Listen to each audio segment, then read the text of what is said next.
Sis, I'm pregnant with your husband's child. What? So, please get a divorce and leave. I'm begging you. What are you talking about all of a sudden? I mean it. She blurted out something outrageous. I was stunned to learn she was pregnant, but I never expected her to beg for a divorce like this. She's mistaken if she thinks I don't know anything. At this moment, I have an idea. If you want a divorce that badly, I have a condition. A condition? Sure, it can't be anything big, right? Really? I taunt my sister, Amanda. Her competitive nature kicks in, and she shows her confidence. This is exactly what I had planned. There's no way I'm doing that. But Amanda doesn't realize. She doesn't know that this condition will be something she'll have to bear for the rest of her life. I take a deep breath, look her straight in the eye, and say, I'll agree to the divorce, but in return, you'll take care of the 3 daughters I've raised so far. What are you talking about? Why should I? They're your kids, aren't they? Well, technically, they're not related to me by blood. They're adopted. That's not the point. The thing is, these 3 girls are. My husband, Brian, and Amanda had been hiding a truth that I knew all along. What do they think I've been feeling, raising these 3 daughters? Now that it's come to this, I want Amanda to atone for her sins, including all that's happened up to now. My heart is burning with a hatred I've never felt before. Don't talk nonsense. Then, shall I show you some proof? Go ahead and try. And so, Amanda took a step into hell. My name is Jennifer, just turned 43, a stay-at-home mom. I met my husband, Brian, when we were working at the same company. We were the same age and started the company together. Got something I want to talk about. Wanna grab a drink sometime? Only if you're paying. Again? All right, fine. In the beginning, we were just colleagues and friends. I even used to give Brian relationship advice.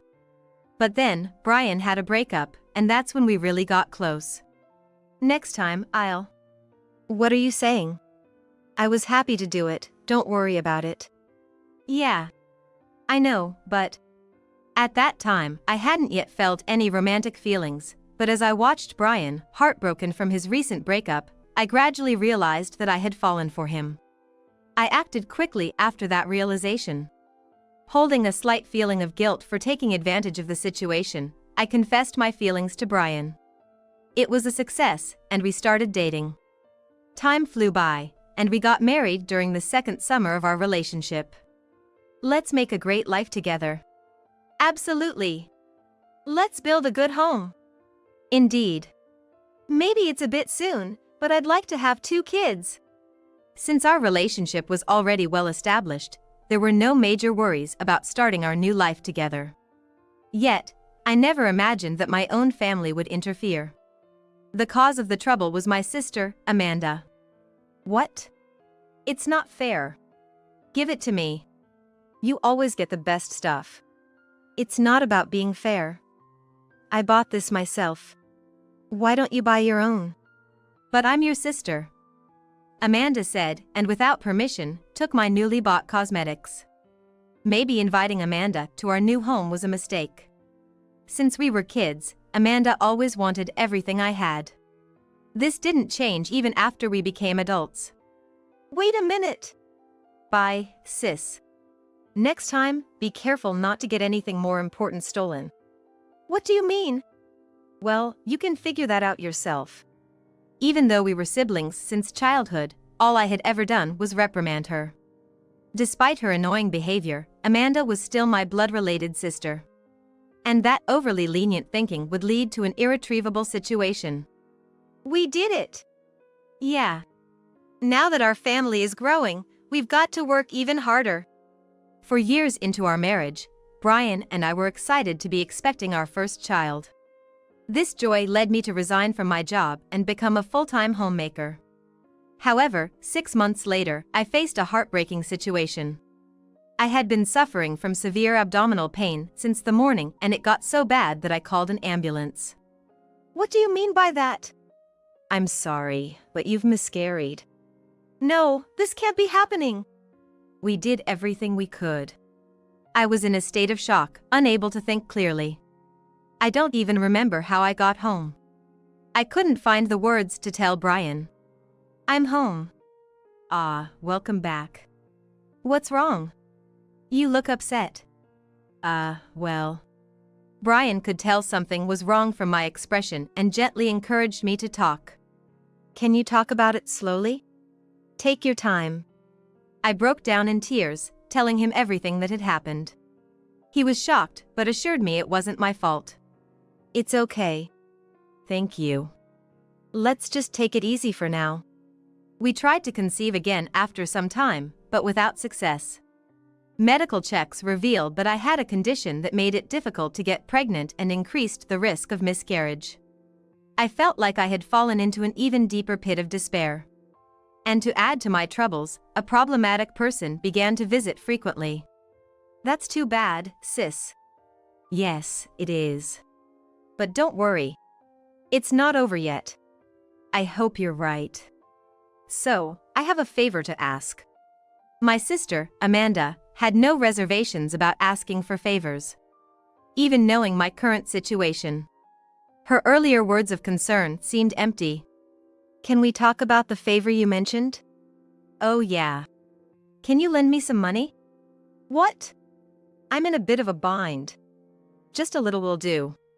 Thinking it was less trouble to just comply, I handed her the last $600 I had in my wallet. Well, that's something. By the way, where's Brian? He went out because he had plans with friends. Okay then. Thanks for this. See you later.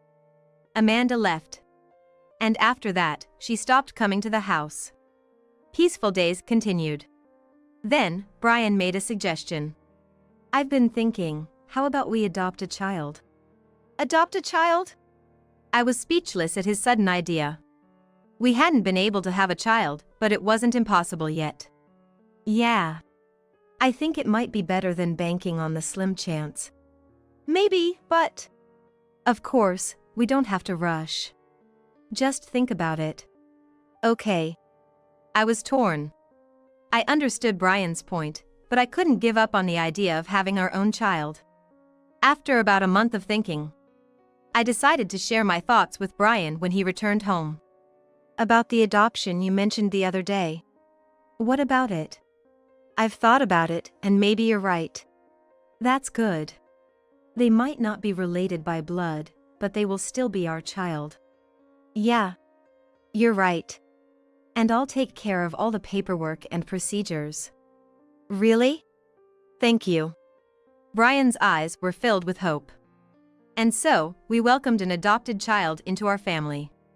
Her name was Lily, just about 2 years old, a very understanding and sweet girl. Around the same time, Amanda started visiting again. It was unclear what she had been doing, but she came to ask for things and money again. So, you adopted a child? Since you can't have kids, it must be a good thing, right? Yeah. Wait, how do you know about that? Amanda looked caught off guard. Well. I happened to meet Brian the other day. He told me then. Amanda avoided looking at me, fiddling with her earlobe. I knew then.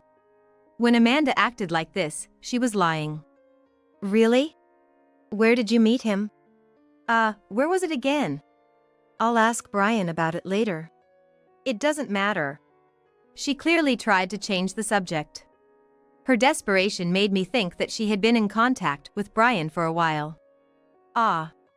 This is a limited edition item. Yeah, Brian got it for me for my birthday. I want it. Were you even listening to me? Of course I was. But it's none of my business. I'm your sister, so it's okay. Just buy another one. Don't touch it! I tried to take back the cosmetics Amanda had grabbed. However, as we both resisted, we ended up falling over. That's when Brian came home. What's going on here? This is. Are you okay? Huh? Brian didn't address me, but went straight to Amanda. Why did this happen? Then Amanda looked at me and smirked. I just wanted to look at her makeup, and she said not to touch. I just wanted to see it. What? What are you talking about? You did that? No. I didn't. She probably thought I was going to steal it. You see your sister that way? Brian believed Amanda's words over mine. Eventually, the makeup Brian had gifted me ended up in Amanda's hands. And I was certain. Their relationship was deeper than I had thought.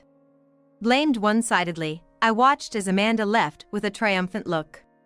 Don't ever do something like that again. But that was... No excuses. It wasn't like that. Actually, I don't care about that. Huh? Anyway, just get along with your sister. Without allowing any argument, my husband took Amanda's side. And because of a certain incident, I began plotting revenge against both of them. My relationship with my husband deteriorated, spurred on by Amanda.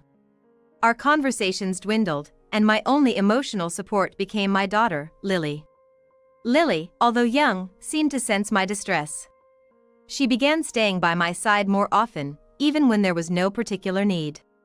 Mom, are you okay? Thank you. I'm fine. I'm glad. But even Lily started to become less talkative. Sometimes she wouldn't even respond when I called her. Then I realized something. Before Lily's change in attitude, Amanda had visited. She might have said something unnecessary to Lily. This suspicion never cleared. Years passed in this manner. I'm home. I arrived to find unfamiliar shoes at the entrance. Small ones, seemingly for a child. But not Lily's. A bad feeling washed over me, and I hurried inside. Welcome back. Who is this child? Oh, our new family member. What are you talking about? I felt a moment of dizziness, my mind going blank. Hey, are you okay? Yes, can you explain this to me? We've adopted another child. Why would you do that without discussing it with me? Hey, don't raise your voice like that.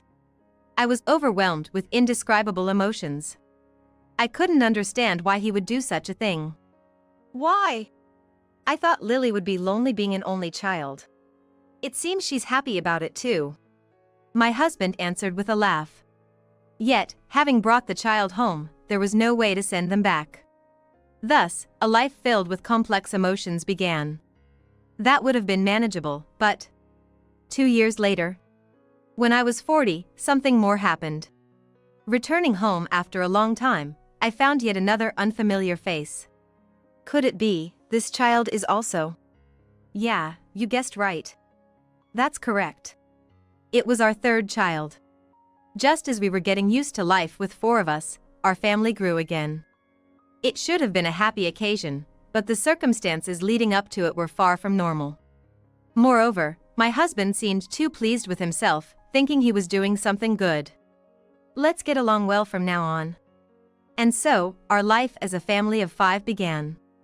Watching my 3 daughters, they seemed like real sisters, even resembling each other somewhat. Then an incident made me realize this resemblance.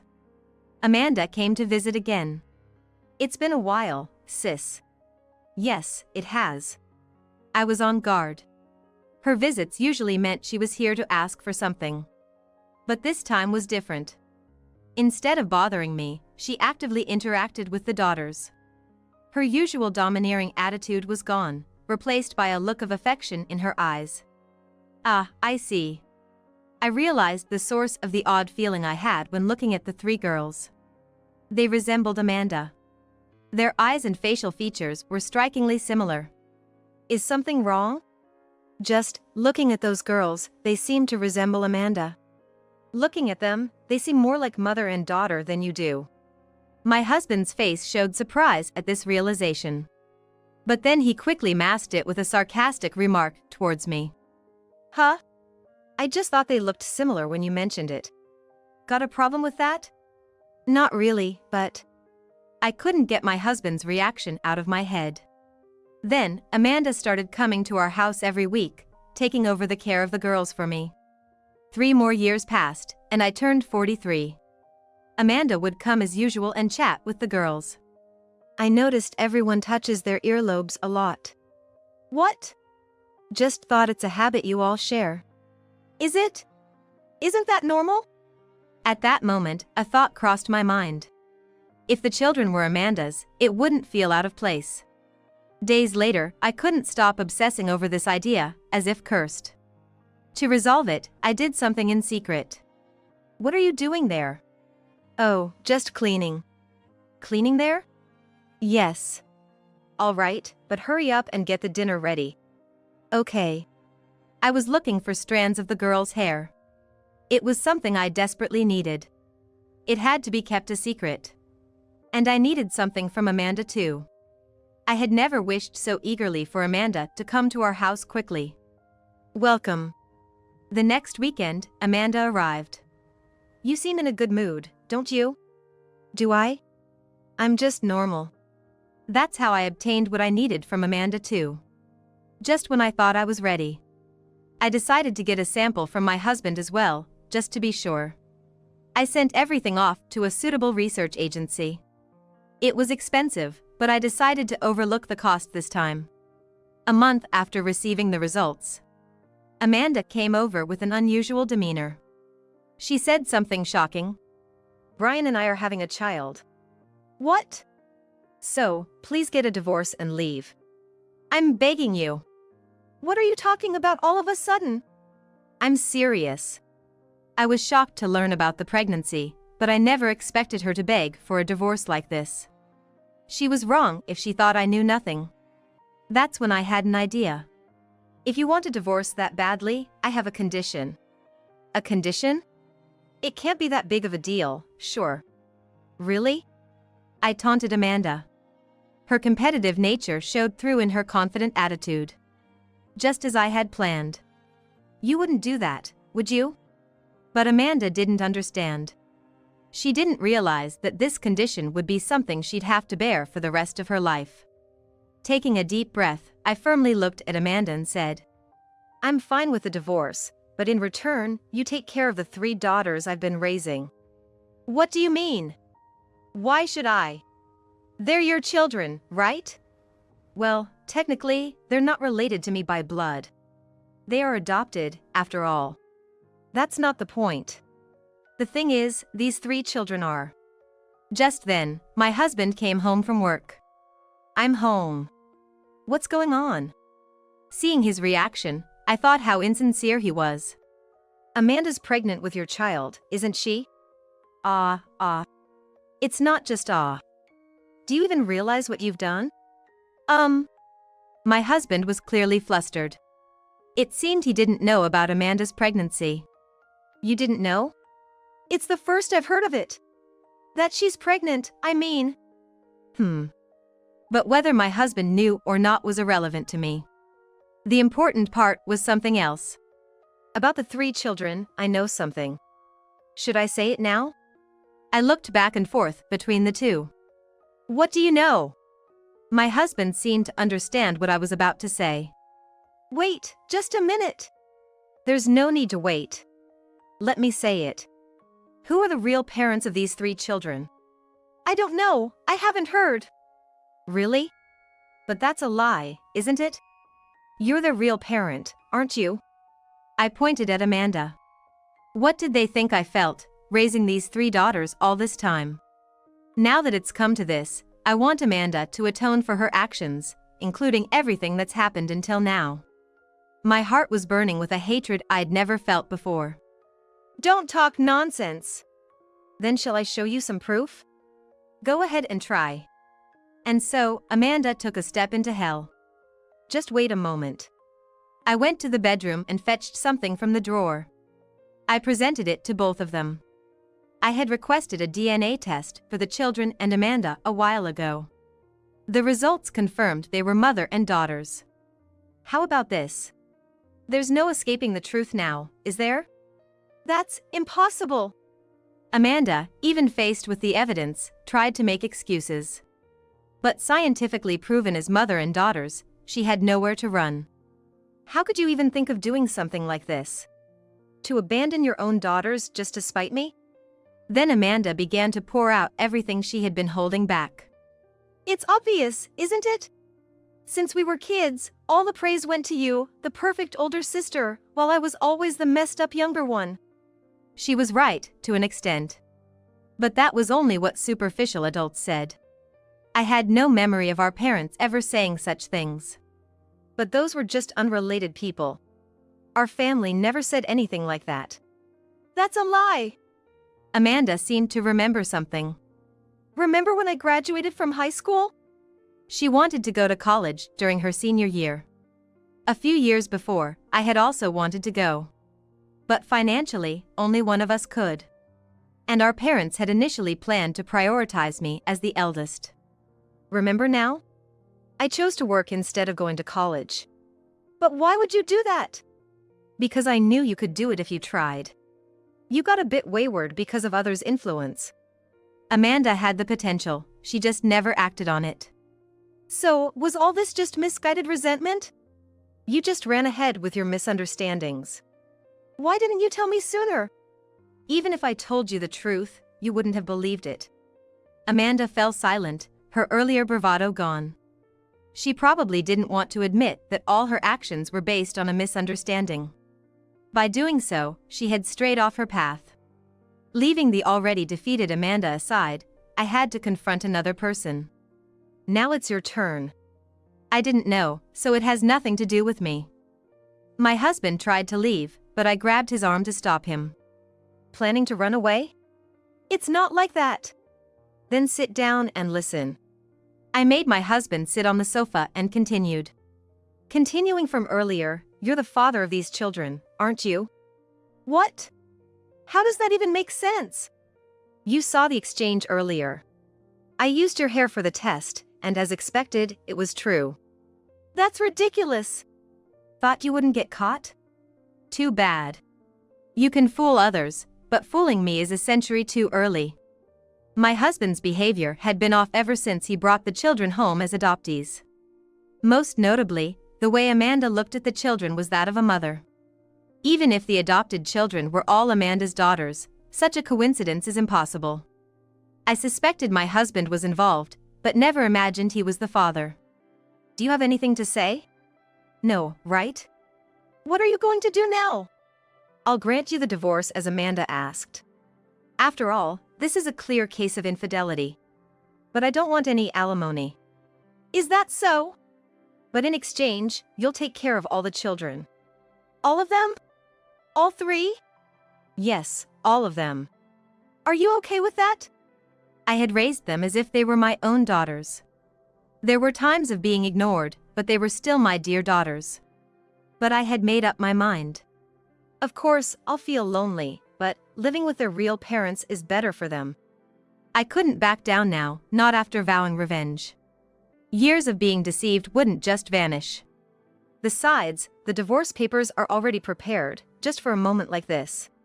Hearing about Amanda's pregnancy was unexpected, but I saw it as an opportunity.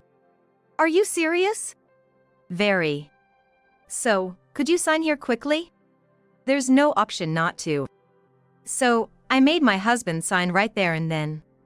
I wanted to leave this place as soon as possible with the divorce papers in hand. I'll take responsibility for submitting these. You're leaving? Of course. I can't stay here any longer. The rest is up to you too. Then Amanda, who had been in despair, spoke up. Wait, sis. I apologize for everything until now. I sighed. This is what you wanted, right? Good for you. I won't be involved anymore. But, right? You wanted to be with Brian despite giving up the children. Too convenient now. Don't worry. They are all your daughters. Amanda had gone to the extreme of putting her children in care just to trouble me. That's something a parent should never do. She would face the consequences. Leaving those words behind, I left the house. It was raining outside, but I felt a sense of relief. After leaving, I went to my parents' house. I hadn't been in much contact with them, but this time it was necessary. After explaining the situation, my parents sighed. So, what will you do now? First, I guess I'll move somewhere else. And I need to find a job. Maybe Dad can help. He mentioned someone looking for help. Really? That would be great. Let's talk when he gets back. I spent a few peaceful days at my parents' house. Then, 3 days later, my husband contacted me. I was expecting it by then. Hey, help me out here. What? It's chaos here since you irresponsibly left. What are you talking about?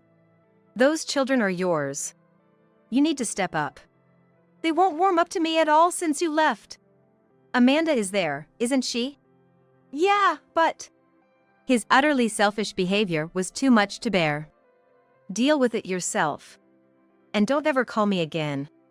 I ended the call and, before submitting the divorce papers, went to see a lawyer. I had told my husband I wouldn't ask for alimony, but I decided to claim it to make him understand the situation.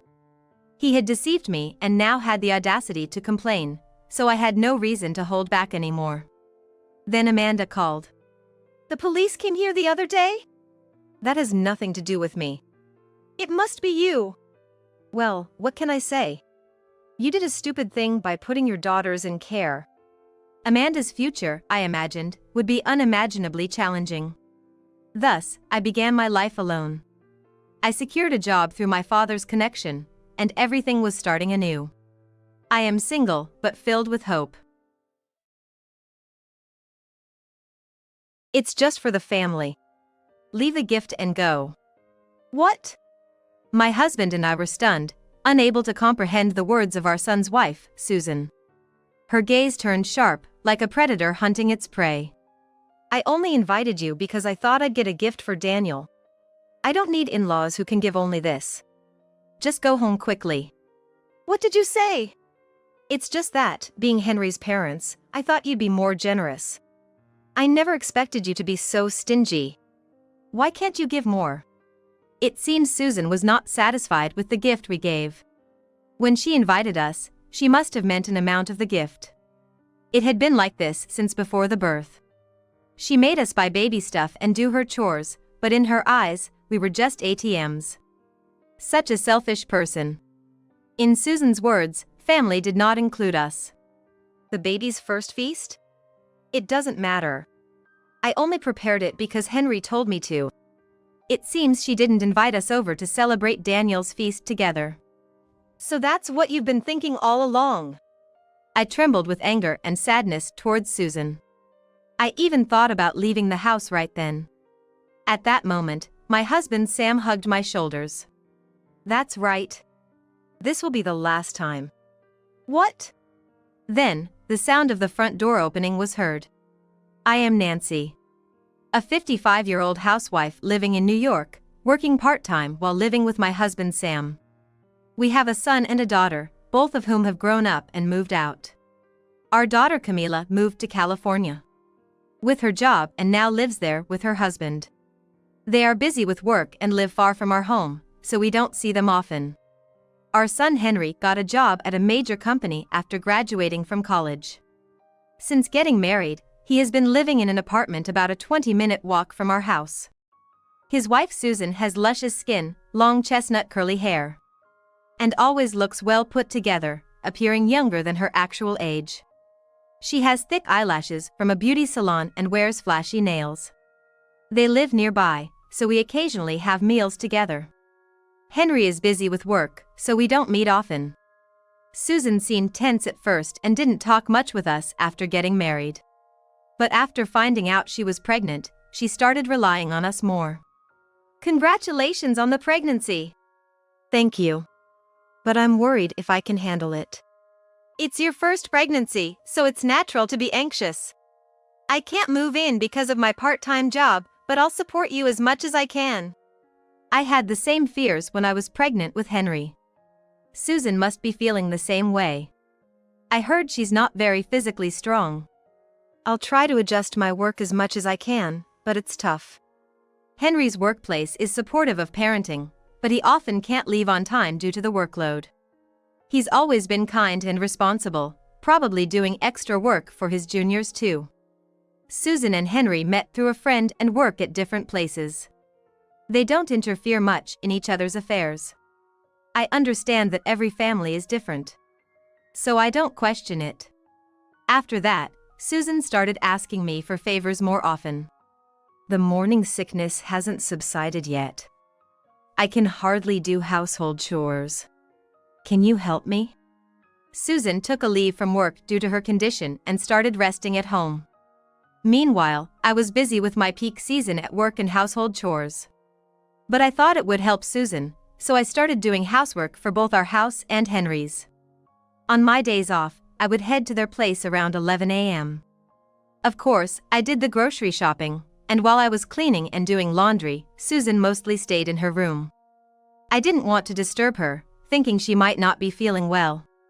I prepared meals for Henry and left Susan's portion outside her door. She would leave the empty dishes outside after eating, so I'd pick them up and wash them. By 6 p.m., I'd return to my own home to cook dinner for me and Sam. This routine continued until Susan's morning sickness seemed to ease. Being cooped up in the house is driving me nuts. I need some fresh air. Hey! Susan would say and leave the housework to me while she went out to clear her mind. She'd often return home late, sometimes after 9 p.m. It was tough since I was also juggling my part-time job. I wanted this to end as soon as possible. But that wasn't all. We need this baby wrap and that bottle. I'm running low on savings. Could you buy them as a pre-birth celebration gift, she'd ask, and I ended up buying more and more baby items. We were eager for a grandchild. Children are blessings, and they may not come easily. It took a few years for Henry and Susan to conceive, so we tried not to pressure them. But maybe we were too meddlesome. We had some savings for our grandchild. But Susan's demands drained it. And my part-time income was dwindling too. Henry's messages were all businesslike, showing he was busy. I had a nagging feeling about Susan, but couldn't confront her directly. Months passed, and Susan gave birth to a boy named Daniel. When Henry told us, Sam and I rushed to the hospital. You did great giving birth. Now rest up. Thank you. Thanks for having him. We'll get through this together. After a week in the hospital, Susan and Daniel were discharged. We limited our visits to avoid burdening her. Seeing her just once right after the birth. Henry occasionally sent pictures of Daniel, which comforted us. Wanting to see them, we asked Susan if we could visit after some time. I'm still not well, so please hold off. But we're short on cash. Can you help? Our hopes were dashed. It's a sensitive time, so let it be, we thought, and reluctantly backed off. We didn't want to pressure them, so we waited a week, 2 weeks, before asking again. But we always got the same answer. Raising a child really costs, doesn't it? The money you gave before isn't enough. We've already given quite a bit. We couldn't see Daniel and kept paying Susan. The amount she asked for kept increasing. I decided to talk to Sam about it. Maybe she's just overwhelmed with her first child. Raising our first child, Henry, we had no spare time either. I had help from my family and Sam's, who were nearby. Susan's family lived far, in another state. In fact, she rarely visited them even before marrying. I'd never heard her talk about friends. Maybe the stress of new motherhood and not having Henry's help was getting to her. Perhaps us being close was more of a burden. We decided to watch from a distance, ready to help if she asked for anything other than money. Especially since Susan is part of the family by marriage. I feel bad for making her worry about unnecessary things. But I couldn't understand why Susan kept asking for cash.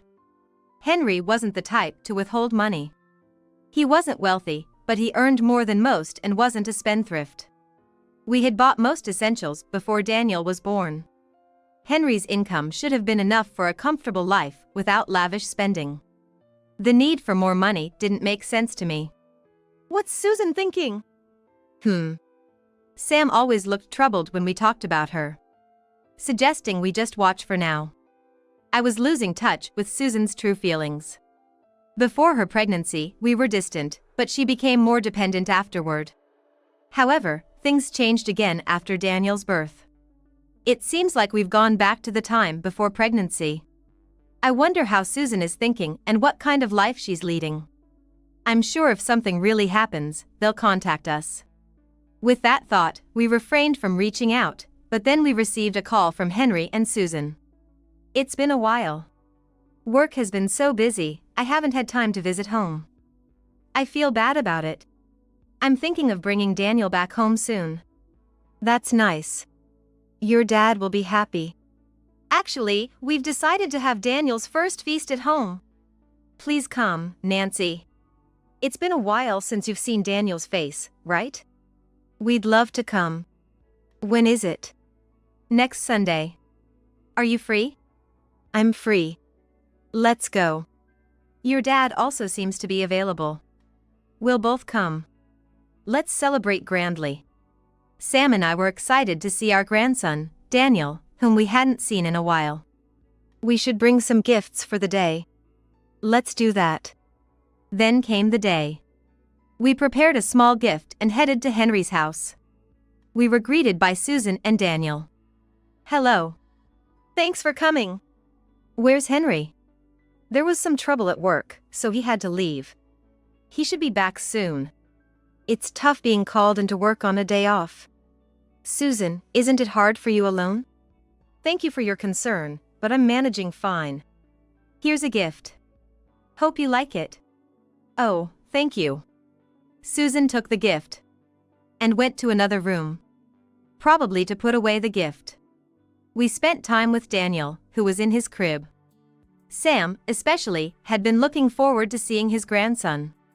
Seeing my usually stoic husband holding Daniel with a smile was a moment of bliss. Then I noticed the corners of the room. The baby bed and blankets I bought were scattered around, hastily tidied away. The house didn't seem well cleaned. Except for what I bought, there wasn't much else. As I held Daniel, Susan started laying out the feast on the table. But it seemed a bit too mature for Daniel.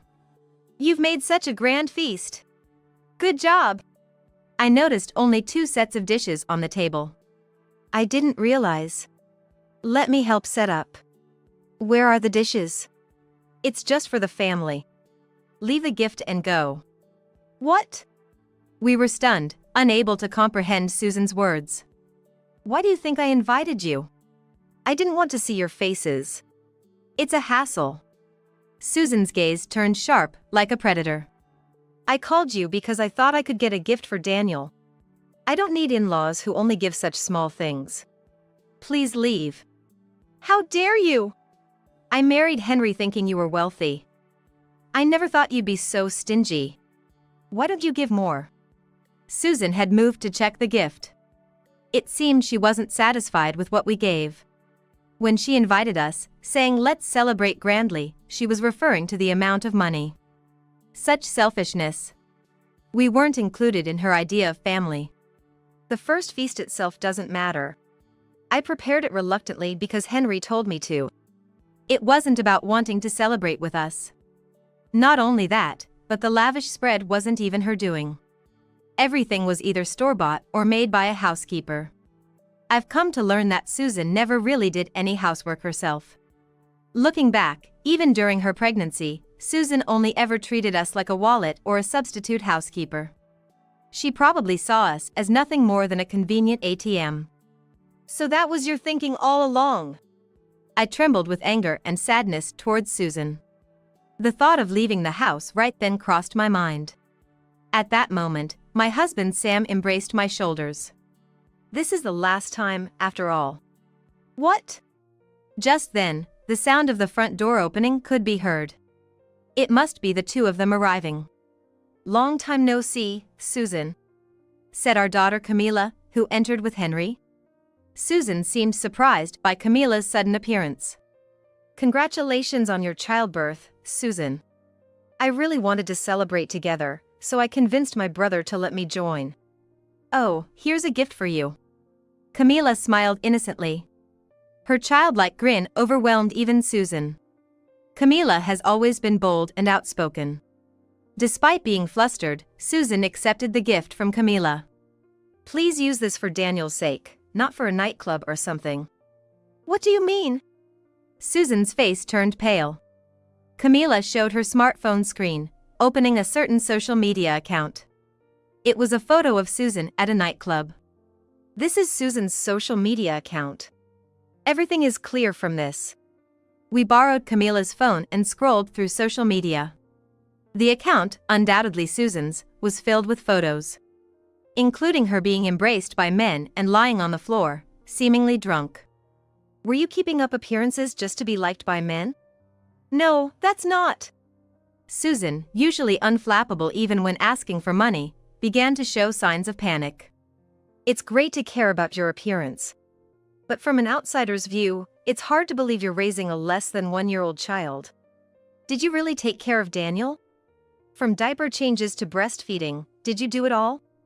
Checking the dates, it was clear Susan had been at the nightclub, even when she had left housework to me during her pregnancy. Her trips outside, supposedly for relaxation, were actually to meet men. Susan, speaking rapidly, kept denying. This must be some mistake. Maybe someone who looks like me? Don't get it wrong, Camila. I was pregnant, so there's no way I was in places where alcohol is served, right? Photos on the SNS with her full name, distinctive chestnut hair, and nails. The same ones she had on now. Photos of her leaning on men with a glass in hand. Despite undeniable evidence, Susan kept shaking her head in denial. You wrote about your mom, your brother, and Daniel. After all this, claiming it's someone else won't work. That's... Apparently, Susan had been taking money from us during her pregnancy and spent the saved living expenses on men. After childbirth, she left Daniel with a babysitter to go to nightclubs. Various posts on social media mocked us and revealed her struggles to pay for men. Henry stood there in shock, unable to accept reality. No wonder, considering the situation. In fact, I had known about this for a few days. It came up when I was on the phone with Camila, who lives far away. I'm happy to hear your voice. You should come home and relax sometime. My work's been hectic too. My husband just got promoted, so we're a bit busy. My brother lives nearby, but maybe I should be closer. Camila? Is something wrong? Camila's voice, usually bright and clear, sounded a bit dim.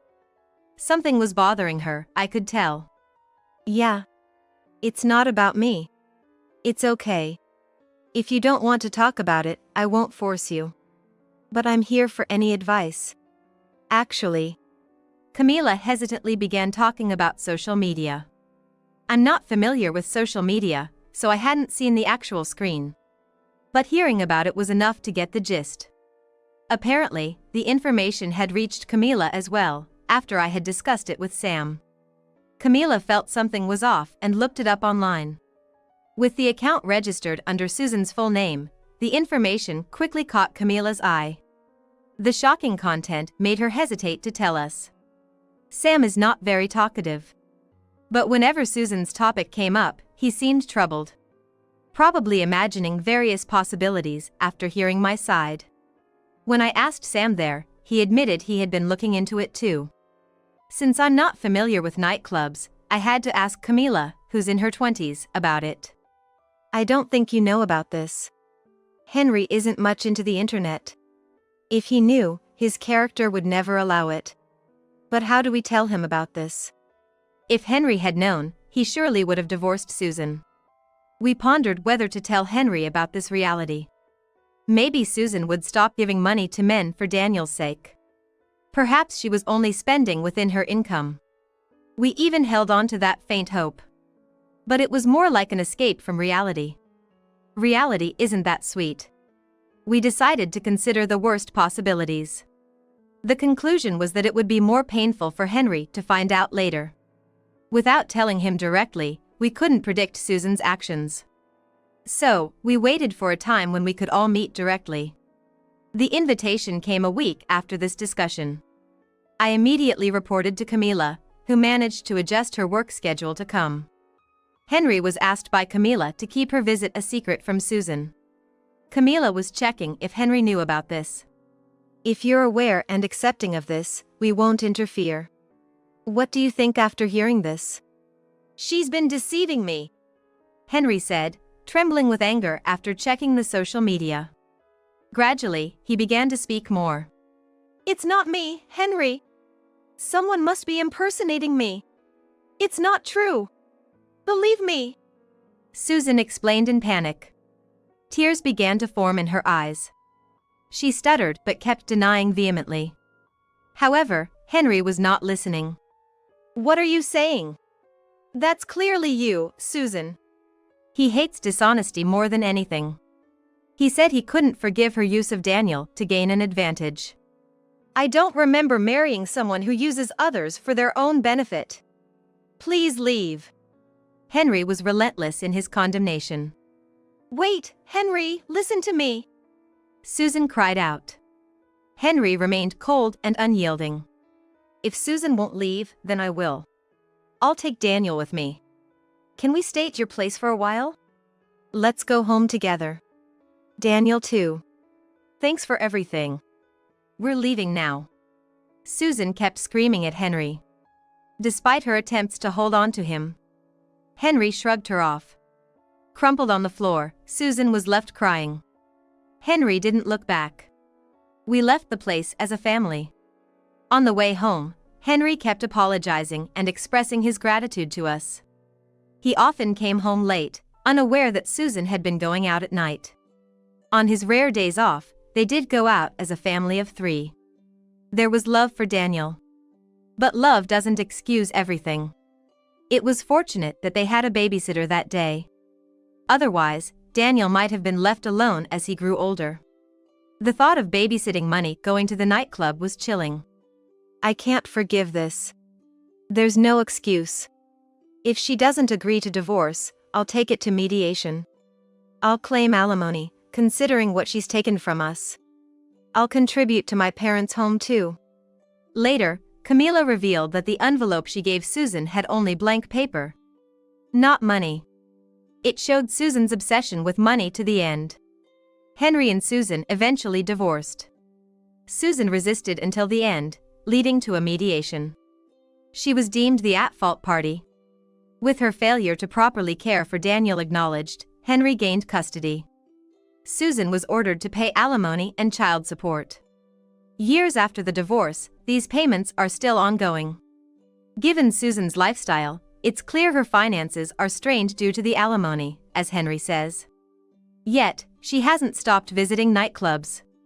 Henry and Daniel returned to live with us, and Camila moved nearby. The incident made her realize it's safer to be close to home. Next year, there will be another child here, so play together, okay? Okay. On the balcony, Daniel and Camila play together happily. Watching them with Sam is my greatest joy now. I want to keep looking at this scenery forever. I look forward to next spring. Imagining the warmth of the sun on my grandchildren, including Camila's unborn child. Get dinner and a bath ready, pronto, slave. Don't act spoiled just because you're pregnant. After his words, I felt a shock hit my back. As I tried to get up, my body collapsed back to the floor. It hurts. What are you doing? Shut up. Those who slack off need to be punished, right? Jack sneered, raising his foot again, even though I was immobilized with pain. Just as I braced myself to protect my unborn child at all costs, a new voice intervened. Is that all you have to say? It was a cold, deep voice, chilling to the bone. What? I exclaimed, turning towards the source of the voice.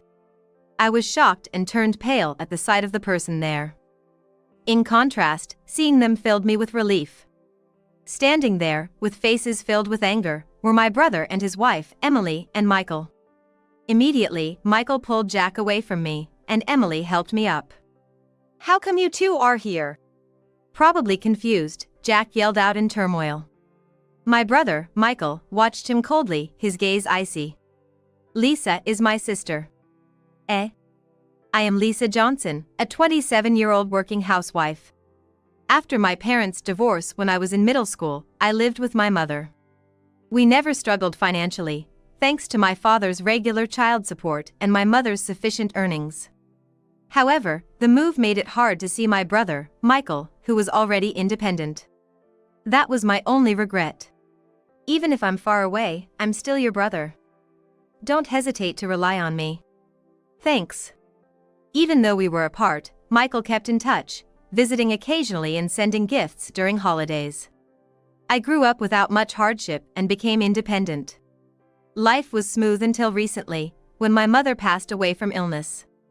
Unable to rely on Michael at that time, and without contact information for my father, I struggled alone. Are you okay? I know you're strong, but I want you to rely on me too. I met Jack, my husband, through a friend's introduction during that difficult time. Overwhelmed with my mother's funeral and other matters, I found solace in Jack's supportive and gentlemanly demeanor. We married after a year of dating, despite others saying it was too quick. People around us were saying, "Isn't it too soon, and maybe you should date a little longer before making a decision." But I really love you. That's why I want to be together as soon as possible. Jack said with such earnestness that I decided to marry him.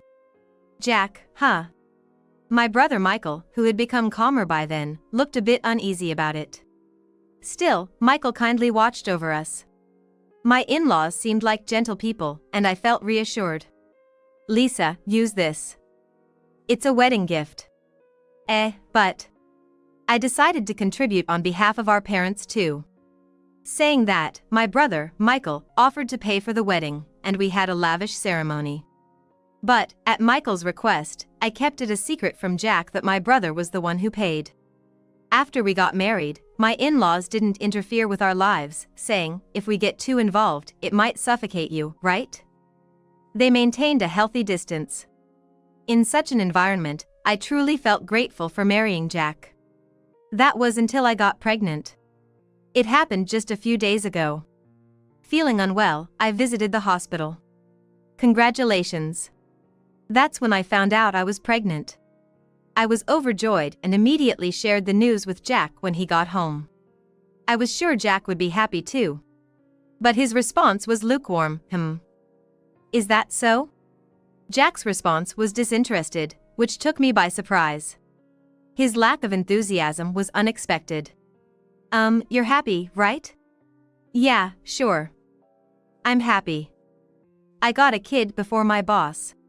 His boss must be referring to my brother, Michael. Actually, Michael and I work at the same company, though in different departments. Michael is the sales manager. Being an administrative employee, I rarely get to talk to him at work. By the way, Jack doesn't know that my brother is his sales manager. Keep it a secret from Jack that I'm your brother. Michael had requested, so I did.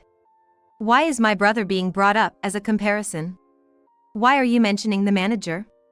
I just don't like that guy. Apparently, Jack has always found it hard to get along with Michael. Michael used to be Jack's mentor, and often reprimanded him. At that time, Michael was married to Emily, the woman Jack had feelings for. Now, it seems Jack views my brother as a rival. If I had met Emily first. No, I'm all about Lisa now. I understand. I said with a smile, but inside, I felt uneasy. Indeed, as Jack said, Michael and Emily don't have children. It seems Jack is happy that we had a child before my brother, whom he views as a rival. It's not just because it's our child, is it? I'm not really a kid person. Jack admitted in response to my musing. I was surprised, as he had never mentioned this before, and stared at him in disbelief. Don't worry. Just keep doing what you've been doing, he said. Keep doing what I've been doing? Yeah. As long as you do that, I won't have any complaints. Feeling uneasy about his words, I nodded. Lisa, are you okay? You seem lost in thought. My colleague asked me the next day. I was distracted at work, still thinking about Jack's words. She is Emily, my sister-in-law, married to my brother, Michael. I explained to Emily about my pregnancy, Jack's reaction, and how I felt about it. That reaction is indeed concerning, Emily said, her face clouded with thought. However, she quickly turned to me with a smile. I should have said this first. Congratulations on your pregnancy, Lisa. Thank you. I replied, returning her kind smile. Emily is genuinely a wonderful person, and I deeply respect her from the bottom of my heart. When I learned that my brother Michael married such an amazing woman, I was thrilled to have her as a sister-in-law. It made sense why Jack had feelings for her. If you need anything during your pregnancy, just let me know. I'm here to help, not just with work but personally too, if it's not too much trouble. I was truly grateful for her offer. Lisa. Oh, Michael. It's rare for you to approach me at work. Yeah, well. I heard you're pregnant. Soon after, Michael, who apparently had heard from Emily, came to speak to me. He congratulated me and said he'd send a gift later. As we were discussing maternity leave and other details, Jack, looking sullen, approached us. Is there something you need from my wife, manager? Michael looked briefly annoyed. I was just explaining a few things about the pregnancy. I'll leave you two now, he said and quickly walked away. Jack watched Michael's retreating back with a glare and sighed in exasperation. You're close with the manager? He's my senior colleague's husband. Ah, right, you're both in the admin department. I maintained the secret as per my brother's request, not revealing our true sibling relationship. You seem to be close with Emily. She was my mentor. Emily being your mentor, that's something to be jealous of. This made me feel uneasy again. Are you going to take maternity leave? Yes, I plan to. I told Jack this, although I wasn't in a hurry to take leave at that time. However, as morning sickness worsened, influenced by Emily's advice, I decided to take leave earlier than planned. That decision would soon reveal Jack's true nature. I feel sick. As the nausea intensified, I couldn't do household chores like before. Lounging around all day. If you're not working, at least do the housework properly, Jack would say, looking at me coldly.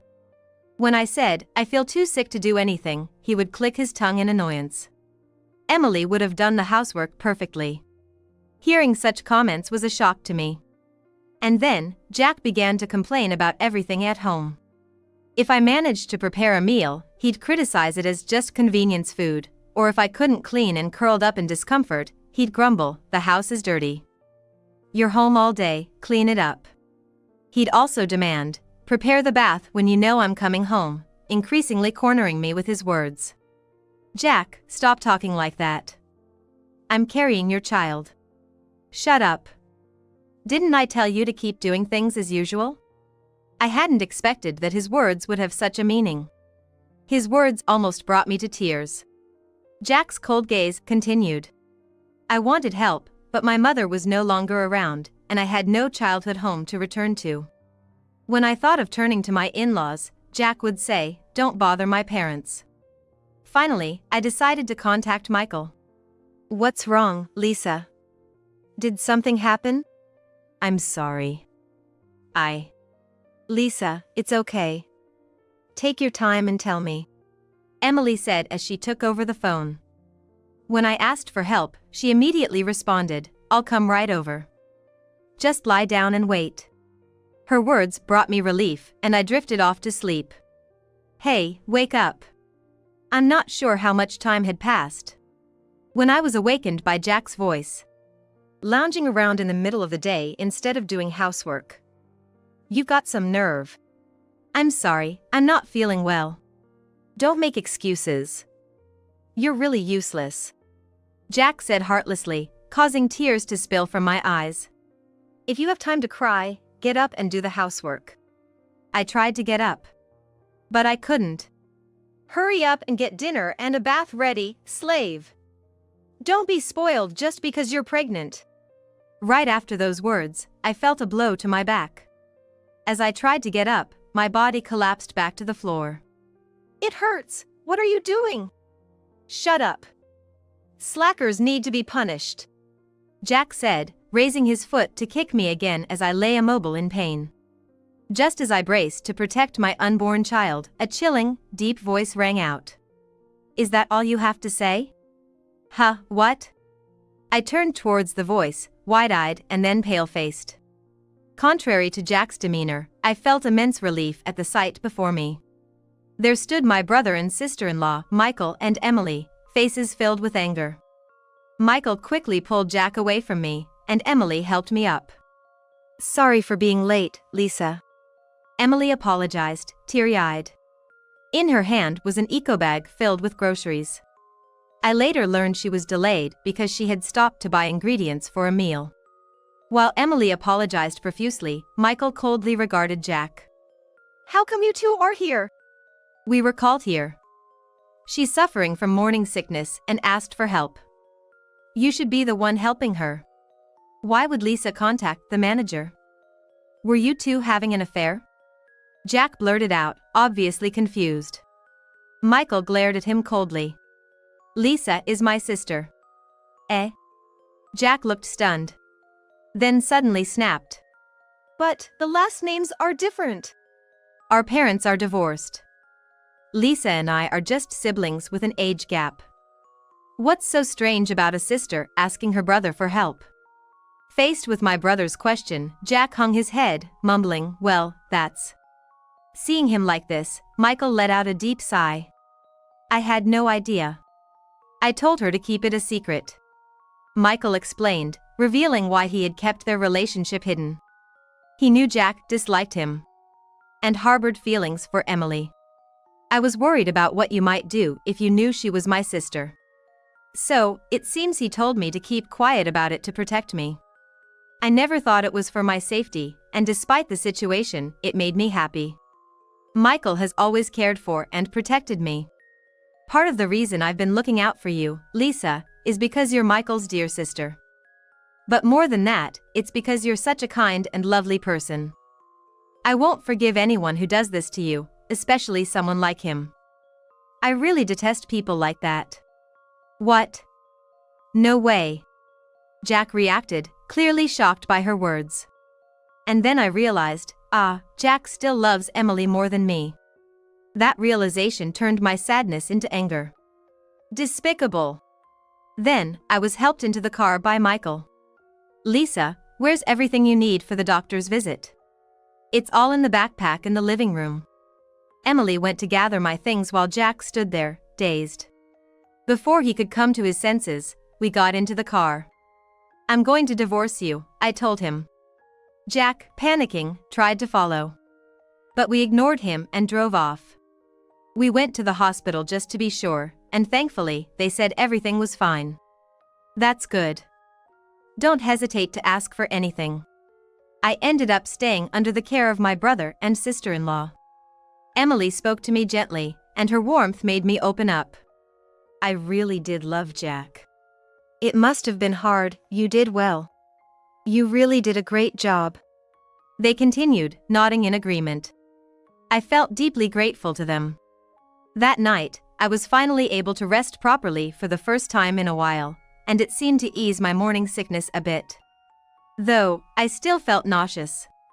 "Lisa, can you eat anything?" "I'm sorry, not right now." "Don't worry, you don't have to force yourself," they said kindly.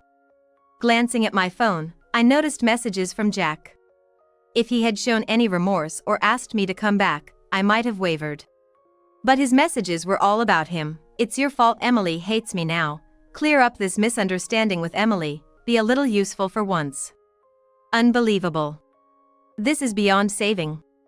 Michael and Emily agreed, anger evident on their faces as they read the messages. Then a question popped into my head. Why is he so obsessed with Emily? I once invited him over for dinner at our house. He said it was a well-intentioned gesture to help everyone get along better. That's when Jack fell for Emily at first sight. He should have given up, knowing she was married, but maybe he was always waiting for an opportunity. Why did he marry me then? Probably because you're close to me. So, he was targeting those around me. To think I fell for such a man. As I sighed, Michael and Emily comforted me. There's no place for someone like Jack in a couple as perfect and similar as them. My lingering feelings for Jack vanished completely with his obsessive behavior. I ignored his messages. Instead, Michael sent a message from his phone, "Don't burden a pregnant woman." Am I not bothering you by staying here? Not at all. I'm happy to have our lovely Lisa with us. I married Michael because he's family-oriented. Seeing him take action for his family makes me happy," Emily said, making Michael blush. I smiled genuinely for the first time in a while. Life at my brother's house was peaceful. Michael and Emily took turns taking leave from work to look after me. "How are you feeling?" "Thank you, I'm okay today." Finally, when my morning sickness subsided, Emily helped me, and Michael and I went back to my house. "What have you been doing, slacking off at home?" "Oh, Emily," Jack said, waiting at home unhappily as Michael had ordered him to stay. Jack's face lit up for a moment when he saw Emily, but she completely ignored him. And Michael glared at him.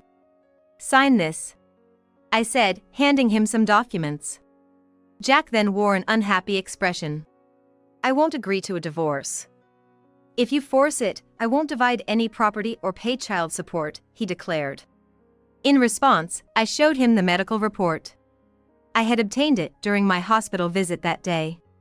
"If you don't sign the divorce papers now, I'll take this to the police. You know you could get arrested, right?" Jack's face paled at my words. "I feel nothing but disgust for someone like you. I was so happy to hear that Lisa was pregnant. I can't have children myself." "What?" But I was overjoyed, just like it was happening to me, because I love Lisa like a real sister. In reality, Emily didn't just not have children, she was unable to have them. And the situation was quite hopeless. Yet, she wholeheartedly celebrated my pregnancy and wanted to care for me. A person who hurts someone so important to me and fails in their parental duties, I don't want to have anything to do with someone who's thought of me that way. Upon hearing her words, Jack dejectedly signed the divorce papers. Then, the doorbell rang. Michael stood up and went to the door. "What? Dad? Mom?" The people Michael brought in were Jack's parents. Ignoring Jack's surprise, his parents apologized to us. "We're really sorry for our son's foolishness. We're truly sorry. You should apologize too," Jack's father said to him. His mother apologized repeatedly. "We'll leave the rest to you." Leaving Jack to them, we left the house.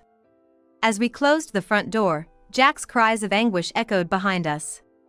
With that, our divorce was finalized as I submitted the papers. Later, I spoke to the friend who introduced me to Jack. They were aware of Jack's feelings for Emily. Despite everything, Jack had claimed he had given up on his unrequited love, saying, "I've moved on from that impossible love. Now, I prefer the woman who stands beside Emily." When I discussed Jack's behavior, the friend who had introduced us was shocked and apologized, saying, "I had no idea he was like that. I'm so sorry." So, I decided to forgive that friend. Are you sure it's okay to forgive them so easily? It's fine. They were really angry and said they'd cut ties with Jack. True to their word, my friend severed all ties with Jack. And even told our other friends, leaving him isolated. Eventually, I gave birth safely. And managed to get child support and alimony from Jack. Thanks to Michael and Emily spreading the word at work, everyone looked at Jack coldly. Unable to bear it, he resigned. Meaning I wouldn't have to see him when I returned to work. Feeling relieved about this, I was preparing to leave the hospital when... Wait, is that Jack? I froze when I spotted Jack standing in front of the hospital. Why was he here now? What did he want? Lisa? What's wrong? Oh. Doctor. As I was lost in thought, Dr. David Miller, who always listens to me with great empathy, addressed me. Suddenly, his gaze fell on Jack. "Excuse me, could you please keep an eye on her for a moment?" The doctor then called a nurse to stay with us and approached Jack himself. "What are you doing here?" Well. I was looking for my wife and child." "That's strange. You don't have a wife anymore, do you?" I had shown the hospital staff Jack's photo and explained the situation. So they didn't let him in, and Dr. Miller knew exactly where to find him. "Allow me to say this, if you can't care for your pregnant wife, you shouldn't be married to anyone. Dr. Miller said firmly. Jack, enraged, tried to hit him. But his arm was stopped by a security guard. Don't worry, I'll make sure she's happy. Jack began to shout, but he was soon taken away by the police, who had been called to the scene. After watching this unfold, Dr. Miller returned. How about we get something to eat? He suggested, slightly blushing. His invitation made me blush too. Lisa is not to be underestimated. Truly. You're quite popular. Emily added, with both of them and the nurses watching, making me blush even more. Then, I went back to my brother and sister-in-law's house. Emily was completely smitten with my child, constantly cooing, so cute, making me laugh along. Hey, Lisa. What? That doctor, he's really a good person. Apparently, Dr. Miller had asked Michael several questions when he visited. Michael honestly discussed both the good and bad sides. After hearing this, Dr. Miller expressed his desire to become the child's father. There's no rush. I just want you to be happy, that's all a brother wishes for. Hearing those words, the idea of remarriage crossed my mind. Honestly, I was anxious about what Dr. Miller had done for me. I didn't want to stay with Jack any longer, but was it right to take the child's father away? I had these thoughts. Don't worry. Do you think a child would be happy with such a man as a father? Dr. Miller reassured me. His words helped me realize, having such a man as a father would only bring trouble. It's going well. Don't worry, the baby is growing healthily. He kindly reassured me further and even checked on us during his breaks. Most importantly, when he invited me to dinner, I didn't feel any discomfort. In fact, I think I blushed. I'm serious about this. I'd be happy if you would consider it. He said as he left, smiling kindly. Maybe he could be the right one. I began to think positively. Michael, noticing this, smiled gently. Emily watched over us warmly. All right, Lisa. Go for it. Understood. After settling down, I filed a police report. I had said I'd report him if he didn't sign the divorce papers, but I never said I wouldn't if he did. So, I went ahead and filed it. With the medical report and his recent outburst at the hospital, Jack was arrested and faced imprisonment. He ranted at his arrest, but everyone ignored him. Now I could focus on raising my child in peace. I'm really sorry about all this. It's not your fault. With Jack gone, I introduced the child to his parents. Despite everything, they thanked me profusely for letting them meet their grandchild. We always thought you hated us because Jack said so. We thought it best not to interfere. It turns out Jack's parents hadn't interfered because of his manipulations. If possible, we'd like to help with the child. Of course, I smiled back. Surprisingly, Jack's parents were unaware of his obsession. When told, they were shocked and regretted their parenting. Lisa, can I change the diaper? Thank you. Please do. With Michael and Emily's support, I was managing well. Lisa, isn't it about time? Oh, right. I'll just be a minute. In addition, my interaction with Dr. Miller continued. Recently, we've been meeting for an hour or so for meals or shopping. Sorry for keeping you waiting. You're not with the baby today? Don't worry, I wasn't waiting long. My brother and his wife are looking after my baby today. He often comes to see me during his busy schedule and sometimes even helps with taking care of the child. Being an OBGYN, he's been a great support. Above all, he always prioritizes me and treats me kindly, and I find myself increasingly drawn to him. That's right. My brother and his wife invited us over for dinner today. Definitely, I'd love to join. So we planned a dinner with him at my brother's house. Michael was going to show off his cooking skills. This is made by Michael? Amazing. In this day and age, with both partners working, sharing household duties is essential. I'll take note of that. He said with a smile, but then became serious. Taking my hand, he said. Let me say this again. I promise to make you happy, please go out with me. After his proposal, we officially started dating. Michael, witnessing this, laughed. "I can't believe you accepted a proposal right in front of me. It's also a declaration to make your sister and child happy," he said, and I smiled back at him. Meanwhile, Jack was facing a tough situation. He was released from custody but tried to contact me again, only to be stopped by his father and sent to a distant relative. He's related to me, and quite a strict person. He's giving Jack a tough time. It seems this relative is known to be quite formidable, and Jack is living there, screaming daily. "We'll be going there too," Jack's parents said, planning to join and keep an eye on him to prevent further trouble. Because of his strong obsession, he might cause trouble for me and Emily again. I let them hold their grandchild again. "Thank you, Lisa. Don't worry, we'll make him take responsibility," they said as they left with smiles. Raising a child is still challenging. But with everyone's kind support, I have nothing to worry about. And there's one more happy event. After the divorce, I reunited with my father, who I hadn't seen in a while. He had been abroad in remote areas and didn't know about me or my mother. My father, who was unaware of both my and my mother's situations, returned to the country after falling ill, wanting to spend his last days here. I'm really glad I could let Dad meet my child. Yeah. I'm also glad to have met your father. My brother and his wife were a bit harsh on my father, scolding him for not being there for me during my tough times. But I was just happy to see him one more time before it's too late. They called me too soft, but I'm too happy these days to care about such comments. Before I knew it, 3 years had flown by. After everything settled down, we got married, becoming a couple both in name and reality. My sister getting into a relationship right in front of me, yet being so cautious. My brother, who has always been watching over us, ended up saying that to me. I had to be careful, especially after my hasty marriage with Jack had failed. After such an experience, one naturally becomes more cautious the next time. Maybe you just forgot? That might be true. I already felt like we were married. My child, who has grown up, calls David Papa and loves him dearly. David, in return, fully commits to being a wonderful father. As for Jack, he still hasn't escaped from his strict relatives' place.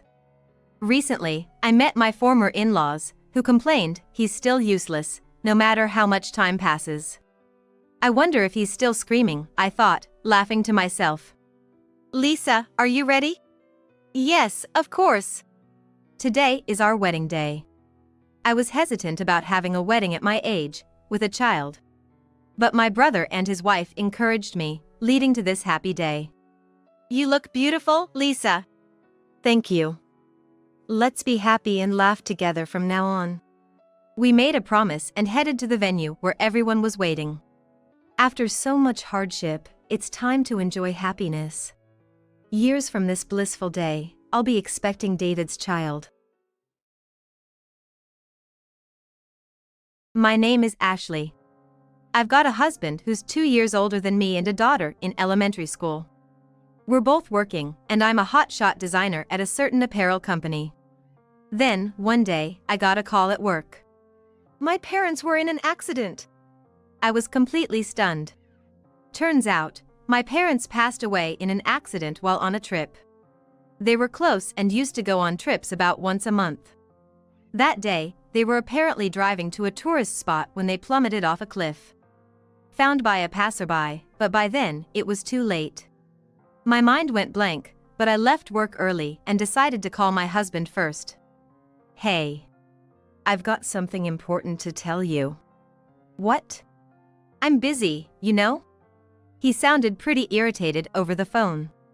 Still, I took a deep breath and continued.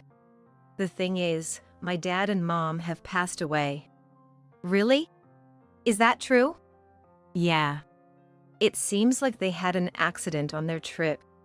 Both were gone by the time they were found." Talking about my parents made me cry uncontrollably. I ended up sobbing over the phone. "What a pain." "Stop crying. Can't you be a little more sympathetic? My parents are gone. I'm on a business trip right now." Don't call me with such nonsense. That's a horrible thing to say. You're talking about my parents. Sure, I owe them for some stuff, but to me, they're just strangers.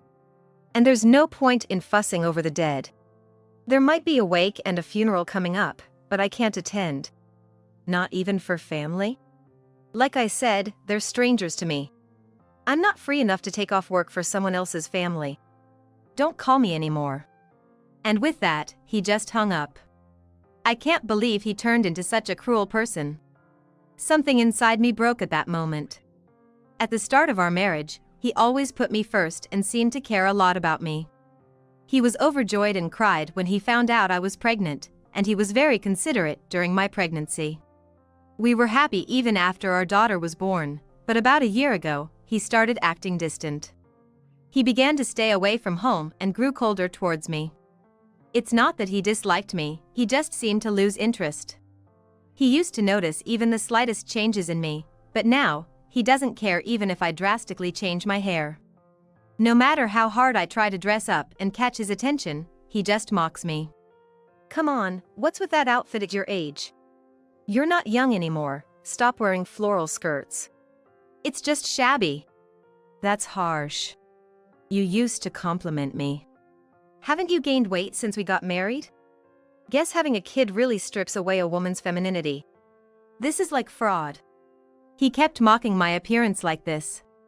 His words hurt me deeply. Our daughter seemed to notice that we weren't doing well. She always looked worried whenever he said mean things to me. As I was lost in thought in the living room, my mother-in-law, who we live with, came over. Actually, we built our own house and started living with my in-laws when our daughter started elementary school. Seeing me cry, my mother-in-law looked annoyed. Hey, what's a grown woman like you crying for? Well, my dad and mom just passed away. What? How?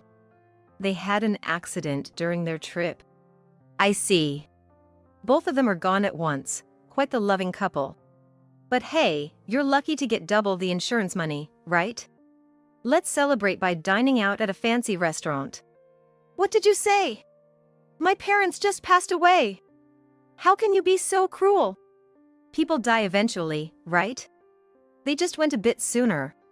Stop crying and get ready to make dinner, I'm hungry. My mother-in-law is the stereotypical mean mother-in-law. I thought she'd at least say something kind when she heard about my parents. But she didn't have a shred of compassion.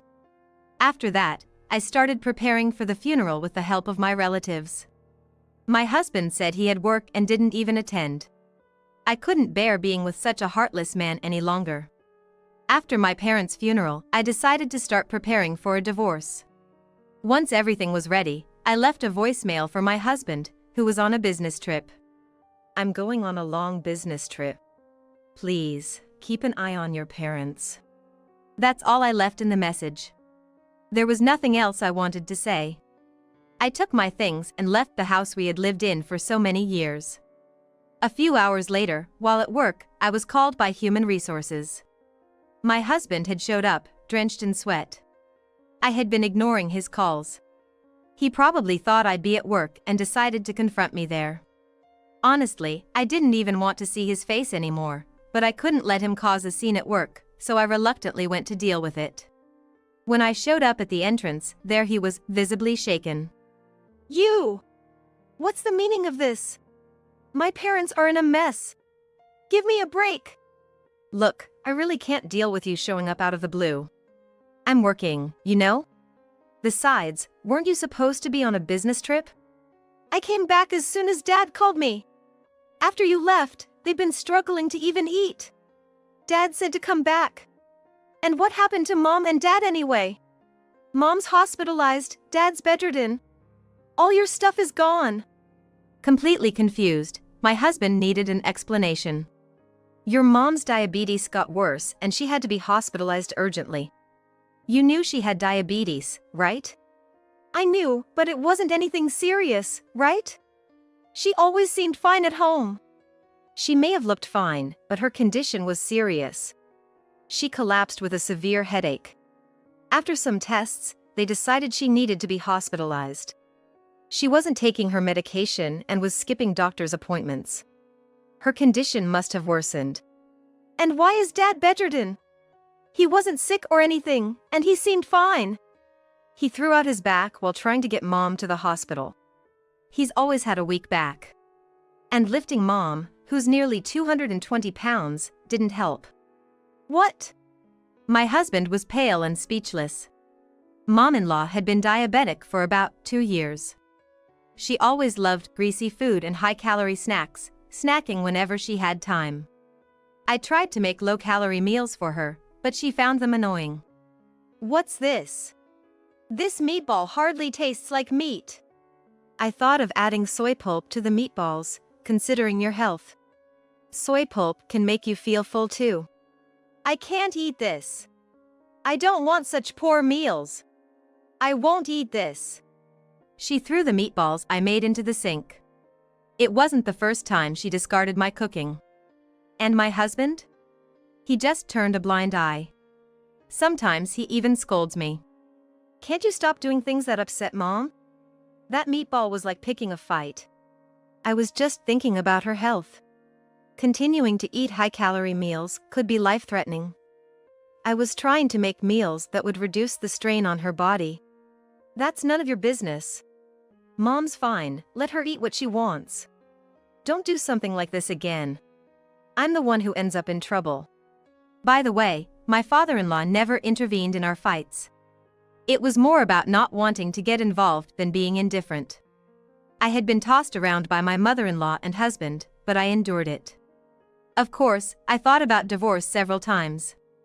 The only reason I hesitated was that I didn't want to take away my daughter's father.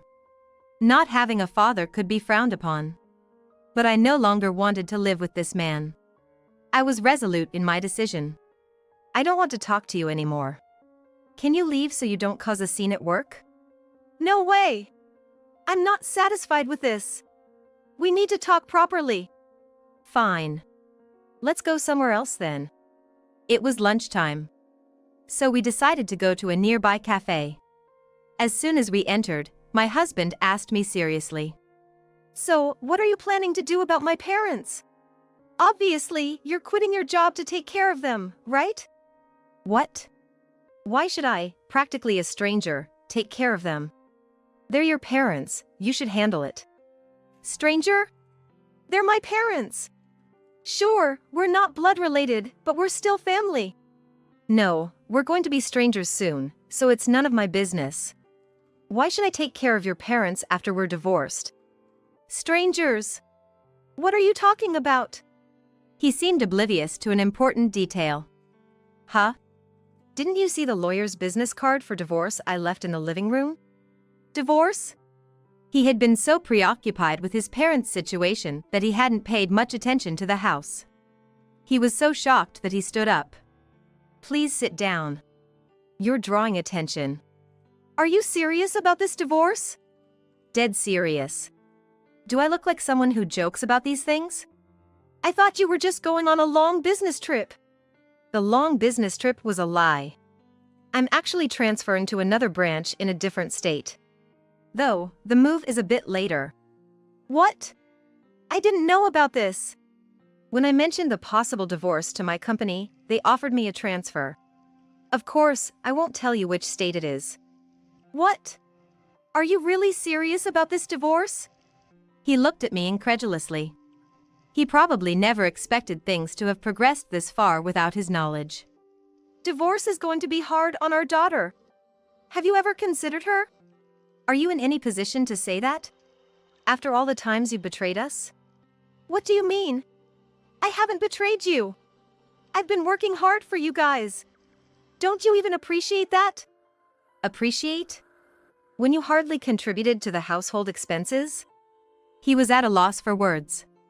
He had started contributing less to the household expenses about 2 years ago, citing a decrease in salary. What used to be a shared responsibility increasingly became mine alone. There were times when he didn't contribute a single cent. Luckily, I have a decent job and earn a good salary. It is even more than him. You don't contribute to the living expenses, leave all the child rearing to me, and bring a mean mother-in-law into our house. What benefit do I get from living with you? There's no such thing as benefits or drawbacks in a marriage. We married because we loved each other. I might have felt that way back then, but now I have no feelings for you. You love someone else, don't you? What are you talking about? He said this, but his eyes were darting around. I could see he was clearly unsettled. I know you've been cheating on me with a young woman from your office. It's been going on for about a year. Her name is Emily, right? The petite woman with long black hair. She's exactly your type. Hey! What are you talking about? Are you mistaken? Did someone feed you some nonsense? No. I hired a detective. I suspected you might be cheating, but I never imagined it was with a woman 10 years younger, and married, too. She's just gotten married, is that okay with you? Hey! Did you investigate me? Of course. If we're getting divorced, I need to make sure it benefits me. He was clearly shocked. He must have thought his affair had been a secret. When I started thinking to divorce my husband, I hired a private investigator to look into his actions. Ever since he started staying away from home, he had been acting suspiciously. He suddenly started locking his phone, making secretive calls in different places, and leaving the house with unusually large bags. I tried to ignore it, but it turns out he was having an affair. The other woman was a coworker at his office. Apparently, she made the first move. She's always been the type who can't be satisfied with just one guy. She approached me at a party. I tried to refuse, but she was so persistent, I couldn't get out of it. So you're saying it's not your fault? Sure, she might have been cheating with other men too, but you're responsible for getting involved with her, right? What? Is she seeing other guys too? The investigator found out she's been involved with at least 3 other men besides you. What? She said I was the only one. My husband slammed his fist on the table, showing his frustration. The investigation also revealed that the woman's husband is an executive at a major company. He's almost 2 decades older than her, and it seemed like she married him for his money. My husband was at fault for cheating, but so was she. In a way, they were both similar. But it was just a casual thing between us. Neither of us wanted to break up our families. So, casual affairs are okay? What about our daughter? What if she gets harassed at school because of your affair? That would be the fault of the kids who spread rumors. It's wrong to meddle in someone else's family. You always blame others. You cheated, and you haven't even said sorry. You show no remorse. Okay, I get it. I'll break up with her. Happy now? It's not about being happy. I'm divorcing you. And I'm going to make both of you pay for your sins in some way. My husband's face turned pale at my words. Then her husband may find out about us, right? It's unfair to Emily, she just got married. Unfair? It's her husband who was betrayed right after getting married. By the way, I've already informed Emily's husband about the affair. What? She didn't tell you anything? No, she's been on sick leave and not answering my calls. Must be a shock for her too. Damn it. What if this gets out at work? You brought this on yourself. And I know you both were using your vacation days to meet. How do you know that? I asked your company because you've been on so many business trips lately. They said you weren't on any trips, just using your vacation days. I checked Emily's leave records too, and she was off on the same days. You were meeting her, weren't you? What? My husband fell silent, looking down. I knew I had hit the mark. Then, someone we didn't expect approached us. What are you doing here? Weren't you on leave today? Boss. It was my husband's boss from his department. His boss often came to this cafe during lunch. My husband looked embarrassed. You said you needed the day off for a family matter, right? Well, yes, but... His boss sensed something was up. I thought it was good timing, so I decided to tell his boss everything. His boss knew I was my husband's wife. We had met a couple of times. Actually, this guy has been having an affair with a young woman at work. Her name is Emily. What? Is that true? His boss shouted loudly enough for others to hear. Please lower your voice. Everyone's looking. Well, I'm shocked to hear one of my employees is having an affair. And he's been using his vacation days to meet her. What the heck are you doing at a time when we're so busy? Look. I was planning to break it off with her. Could you keep this quiet from the others? What are you saying? Of course, I'll report this. You're in sales, right? Sales is all about trust. Who wants to buy from someone who betrays his own family? Don't think you'll stay in your current department. Wait. I don't know anything but sales, and if I get transferred, my salary will. Your problems aren't my concern. Apologize to your wife first. You've hurt her because of your actions. Of course, I understand I did something wrong, but that's got nothing to do with my job. It does matter. I no longer want anything to do with someone who can betray their family so easily. I'm removing you from the upcoming project team. It seemed my husband had been appointed the leader of an important project. Success in this project would have almost certainly guaranteed a promotion. He had been putting a lot of effort into preparing for it for a long time. That's unfair. You said I was the right person for the project. Now that I know your true character, I've lost the desire to entrust it to you. Luckily, we have plenty of capable employees. I'll assign someone else as the leader. I'll report this to the higher-ups now.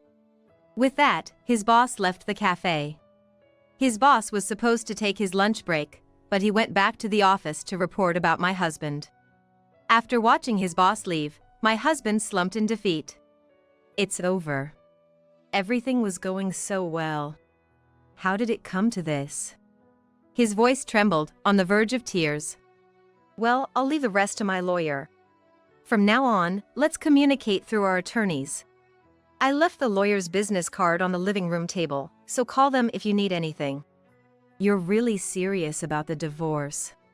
My husband asked with tears in his eyes. I wondered what he was talking about. I nodded firmly. Isn't that what I'm saying? I can't bear to live with a betrayer any longer. Not to mention, I can't stand living with your mother anymore. You always turned a blind eye when she mistreated me. I told you countless times I wanted to stop living together, but you never listened. You always said it was all in my head, even though you saw it happening. I never realized you were that troubled by my mom. I'll pay more attention from now on. It's too late for that. You're going to have a hard time taking care of them now, with the hospital bills and caregiving.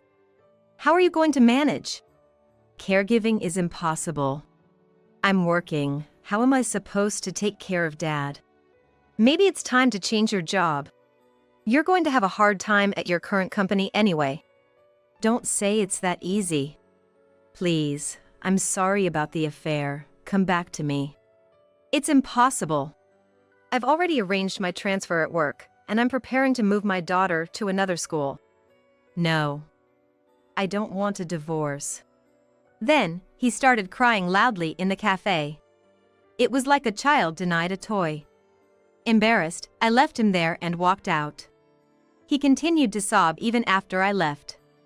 Apparently, some young people in the cafe found it amusing and recorded him, uploading the video to social media with a mosaic filter. The video was quickly removed, but it had already spread among his colleagues. We eventually divorced through lawyers. I ensured he paid child support for our daughter. I decided to have my lawyer monitor his payments to make sure he doesn't fall behind on payments. His mistress divorced her husband too. Both he and his mistress quit their jobs, unable to face their colleagues, and briefly dated. Apparently, my ex-husband and Emily dated for a while, but she refused to care for his parents and left him. Being young, she probably moved on to another man. My ex-husband now cares for his father at home, struggling to make ends meet with part-time jobs. As for me, I've thrown myself into my new role at work. There, I've been managing important projects and even received a modest raise. My daughter adjusted well to her new school, quickly making friends. I became a single but have no regrets. I believe my parents are watching over me. Now, I want to live strong, watching my beloved daughter grow. Running late? Are you almost there? Mom, calm down. It's me. So, you haven't gone there after all. Looks like the call was true. Did something happen? Our daughter had an accident. Come to the hospital right now. What? I'll be right there. Which hospital? Today, our granddaughter was supposed to visit us, but even after the time we were told, she hadn't arrived. Then, we received a call from our son. After taking the call, my husband and I started hurriedly getting ready to head to the hospital.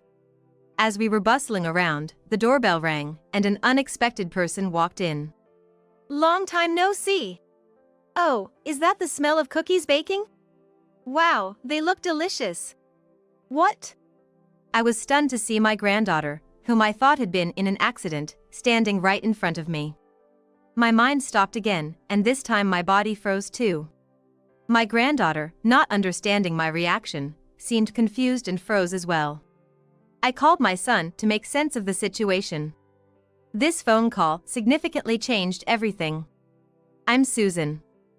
At 70, I'm already retired, enjoying my life. My husband, George, also over 70, is similarly enjoying his retirement.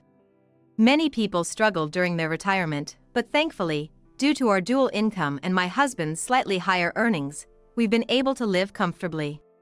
Our only son, John, lives about a 30-minute drive away with his wife, Lisa, and our granddaughter, Karen. Living nearby, John's family visits us every couple of months to check on us. Dad, Mom, is anything bothering you? Anything you need help with? Well, we can't think of anything right now. I looked up, crossed my arms, and thought hard, but couldn't come up with anything. It wasn't out of politeness to my son, we genuinely didn't need anything. Grandpa, here's the weed killer you mentioned before. I picked it up at the hardware store on my way here. Thanks, I was just about to run out. I appreciate it. It's no trouble at all. I'll put it in the shed in the garden. Thanks, I owe you one. Karen confidently walked to the small shed at the corner of the garden. My husband and I, trusting her, didn't move, but John and his wife looked puzzled, wondering where she was going. Karen often visits us on her own since her school is close by. She helps us with errands like shopping at distant stores and carrying heavy items, solving problems we face. Hence, we rarely need to ask John for help. She understands and takes care of us better than you do. That's true. I'm practically redundant here. Both our families laughed proudly, thinking of Karen. What's laughing about? Karen, having returned from storing the weed killer, joined in our cheerful atmosphere despite not knowing the context of the conversation. We were talking about you. How you always take good care of your grandparents. Taking care? I just like hanging out with you guys. Even so, you help us a lot, and we're grateful. I also enjoy learning various recipes and baking with Grandma. Well then, how about we bake something simple today? Do we still have pancake mix? Let's make microwave cookies. They take about 10 minutes, right? Maybe I should help too. Karen and I confidently headed to the kitchen, followed by Lisa. Karen quickly prepared everything, leaving me little to assist with. Lisa, unfamiliar with the kitchen, also seemed a bit lost. I gave up on helping with the baking and invited Lisa to help prepare the dishes and drinks instead. In the end, Karen almost single-handedly finished the cookies. Karen's baking skills are a result of her frequent visits. When she comes over, we often bake together. Eating the treats with my husband and Karen, chatting away, is one of our greatest joys. Although Karen loves indoor activities like baking, she's not strictly an indoor person. Listen to this. Karen rode her bike over 18 miles the other day. I just went to check out a new clothing store with my friends, that's all. From now on, take the train, it's safer. Oh, but train tickets are such a waste of money. You always rush out without telling us where you're going, we worry about you. True, you should at least let us know where you're going. Got it. I'll be more careful. Our granddaughter, looking a bit displeased, picked at the cookies. We've warned her many times about leaving the house without saying where she's going. But it's become a habit for her, one that doesn't seem to change. I'm guessing this time won't be any different. Now that she's a high school student, we're beginning to think maybe we shouldn't nag her about it so much. After John's family left, I washed the dishes and George tidied up the room. Another peaceful Sunday was coming to an end. We're living a relaxed retirement life and have a good relationship with John's family. I thought we were really living a good life. But bad things progressed unseen, and even then, it seemed like things were slowly turning for the worse without us knowing. As usual, after school, Karen came over to our house. We were making banana bread together, and she seemed happy. But having lived for 70 years, it was easy for me to see through a 16-year-old's forced smile. "What's wrong? Did something happen?" "Guess I can't hide anything from Grandma," she replied, stopping her mixing. Her joyful expression quickly turned to one of anxiety. "Actually, I've been thinking. Mom's been acting a bit strange." "Lisa?" "Yeah, she changed her phone's notification sound recently. I think it's so she can tell who's calling by the sound. Sometimes she comes home smelling like someone I don't know. She used to come home from her part-time job earlier than me, but now she's sometimes later, and she keeps checking mine and Dad's schedules." With each mention of Lisa, Karen's face grew darker. Unlike in my youth, high schoolers these days have more experience with love. They also have to be overly sensitive to others' reactions and feelings. Karen, as a high schooler, seems to suspect Lisa of having an affair. She doesn't use the word affair directly, probably because she doesn't want to believe her own mom could do that. And it's not something she can discuss with John or her friends. She must be struggling with what to do. Maybe Dad's also concerned about Mom? He seems a bit distant. You did well to talk about it. But for now, it's just that Mom's behavior has changed, right? I'll talk to your dad about it. Maybe there's just something they haven't told you yet. I avoided the word affair too, choosing my words carefully, but the air was heavy. Wanting to lighten her mood, I hurried to put the banana bread in the oven. It would take about 40 minutes to bake. Normally, time flies as we chat, but that day, our conversation was sparse, and we couldn't take our eyes off the banana bread. That night, I decided to call John to check on the situation. "Is everything okay between you and Lisa?" Karen seemed worried. I was afraid she'd noticed. She's been quiet lately, staying in her room, talking less. "Is Lisa really having an affair?" "I don't know. There's no evidence or certainty, just changes in her routine and interests. I can't just ask her outright if she's having an affair. So, all I can do is lightly probe through conversation and actions, mainly just observing. It's been over 15 years since Lisa married you, and she's always been kind to us, visiting with the family. It's hard to see her as someone who would have an affair. There's a good chance it's all a misunderstanding. Our relationship with John's family is good, as is ours. So, if we wrongly suspect Lisa of an affair, it could ruin this good situation. But if we do nothing, Karen will continue to feel anxious. And George is also troubled about how to interact with Lisa. John and I both sighed, feeling the dilemma. We couldn't come up with a good solution, so we agreed to think of one before our next call. George and I have been trying to find a good way to handle this, but days have passed without any bright ideas, and time just keeps slipping by. Paying a lot of money for a detective to investigate an affair, like in dramas or movies, is fiction. Reality is just like this. We've done nothing and 2 weeks have already passed. Karen hasn't visited in these 2 weeks. Which is unusual. I was getting worried about her and thinking of suggesting she come over when she suddenly called. "Grandma, can I come over tomorrow?" "Sure, that's fine. I'll come before lunch." "Looking forward to your cooking." I was surprised and relieved by her sudden call, and before I knew it, the call had ended with a mix of emotions. The conversation was a bit unclear, but it seemed like Karen was coming over to visit. Her voice sounded more cheerful than I expected. Maybe in these 2 weeks, We had somehow concluded that Lisa was innocent? Thinking about it, the whole affair's suspicion was without evidence or certainty. Maybe I was just overly anxious about something that hadn't even happened. Deciding not to dwell on it anymore, I looked forward to Karen's visit with genuine excitement. The next day, I was waiting for Karen, baking cookies. It was Sunday, but only Karen was coming. John, who works in production management at a factory, apparently had to work due to an urgent deadline. Since John was working, Lisa decided to work her part-time job, so Karen was coming alone. Despite trying not to, I still felt a bit heavy-hearted, not having eased Karen's worries yet, making even the cookie dough feel heavier.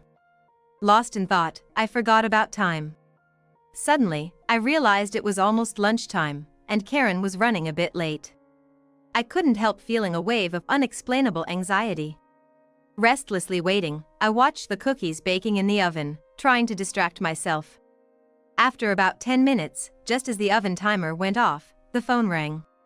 Thinking it was Karen, I answered without checking the number. Karen, are you running late? Are you almost here? Mom, calm down. It's me, John. Realizing it wasn't Karen, I felt a bit disappointed. But it helped me regain some composure. Hearing John's anxious voice on the other end, I asked, "It looks like you didn't go there after all. Then, it seems the call was true." What's wrong? Karen had an accident. Come to the hospital right now. What? I froze in shock, feeling like my soul was leaving my body. Mom, stay with me. Get to the hospital. I'm on my way there too. I'll be right there. Which hospital? John's urgent voice snapped me back to reality. After explaining the situation to George, we hurried to get ready for the hospital. Just then, someone knocked at the front door, irritated by the untimely visitor. However, right now that's not my priority, so I ignored the visitor and focused on getting ready to leave. I heard the front door open. We always leave the door unlocked for Karen, who knocked at the door once to let us know she's arrived.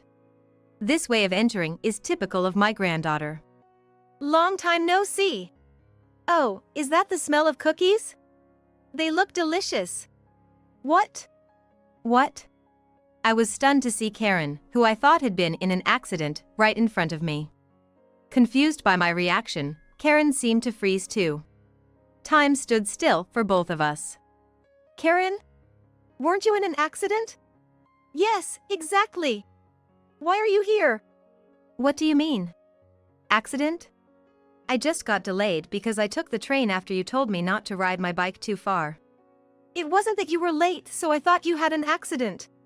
John just called and said you were in an accident and at the hospital. Huh? Dad said that? George's voice brought us back to the present. Karen was safe and unharmed, that much was clear. My knees gave out in relief. Are you really not hurt? I'm not hurt. So, what's this about an accident? I don't quite understand either. Let me call your dad to sort this out. I decided to call John to understand the situation, hoping there might be some development. Regaining my strength, I headed to the phone. This call would significantly alter the situation. As soon as I called, John answered immediately. Mom, I know it's confusing, but listen. I'm at the hospital now, but they said no one was brought in due to an accident. I also had them call nearby hospitals, but it's the same, no accident victims. Calm down and listen. Karen is here with us, safe and sound. That's a relief. So, she's okay. What does this all mean? It was Lisa who received the call. They said our daughter was brought to the hospital after an accident. She rushed out of the house and bumped into me on her way back, so we both came here. Now we're thinking the call might have been a prank. Did the call come from the hospital? No, it was a cell phone number. They said emergency responders sometimes use cell phones, so it wasn't odd. But when we tried calling back, no one answered. I see, so it was a prank. But something's off. Mom, there's something I need to ask of you. Is that okay? John's voice grew softer, likely not wanting Lisa to overhear. After hearing him out, I hung up and quickly took action. An hour later, I was in John's living room, applying a band-aid to my scraped elbow, which was stinging. "Mom! Are you here?" "I'm in the living room." John seemed to be back. We conversed loudly across the distance between the entrance and the living room. Once he knew I was in the living room, I heard the hastened footsteps of two people approaching. "Mom! Are you okay? Did you get hurt?" "I'm fine. Just a small scrape." John entered the living room, gripping Lisa's arm, likely to prevent her from escaping. "Looks like my suspicion was right. Now, Lisa, please sit down. We need to talk." I patted the sofa, gesturing for Lisa to sit. Once she was seated, John and I took our places opposite her. Lisa, possibly desperately thinking of excuses, remained silent, staring at the empty table in front of her. To get the conversation going, I decided to confirm today's events from the morning. "Today John had to work, and you were supposed to be at your part-time job, right? Did you go?" "No, I didn't. I lied about having work today." "After John left for work, Karen went out to play, right? So, what did you do alone at home?" "I went shopping alone." "You're lying, aren't you?" I didn't raise my voice but stared intently, putting pressure on Lisa. She seemed intimidated by my tone and gaze, shrinking a bit. So far, there had been no evidence or certainty about Lisa's affair, and even now, there was no evidence. But I was certain, so I decided to press her until she confessed. "Weren't you at home all this time? With your lover?" "That's not true." Lisa, who had been looking down, now raised her head to firmly deny my words. The lie about not going to work could be easily verified, but not the affair. Lisa seemed to be quickly deciding what to admit and what to deny. It seemed simple but required quick thinking to avoid being caught in a lie. I had to be careful with the flow of the conversation and my choice of words. "Weren't you always asking about their schedules because you were inviting your lover over when you were alone?" But today, John finished work earlier than planned, right?" "Yeah, there was some miscommunication between sales and the client, so there was no rush. I was supposed to work until evening, but I finished around midday. I messaged Lisa to see if she needed anything from the store on my way home, but when she didn't reply, I just went home. Lisa probably noticed the message when you were almost home, right? Then, in a panic, she left to find you, making up the story about Karen's accident to avoid you coming home and catching her with her lover. At the hospital, Lisa's behavior was odd. She wasn't frantic about Karen's supposed accident, and when it seemed like the call might have been a prank, she suggested we go out instead of heading home. She was stalling to keep me from going home." "I think so too. If John hadn't come home, her lover could have left after erasing any evidence."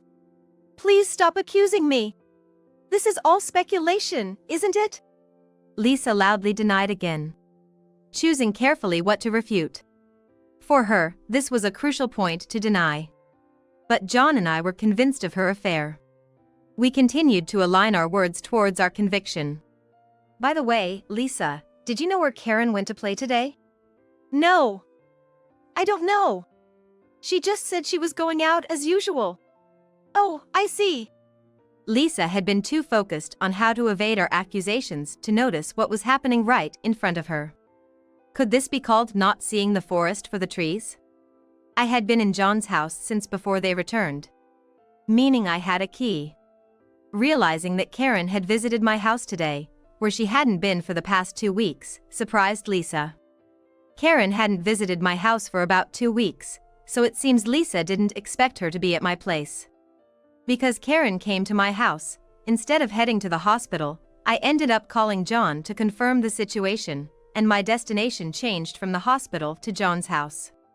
After the call with John, I borrowed a key from Karen, left her in my husband's care, and hurried into the taxi I had called to go to the hospital, but I actually went to John's house.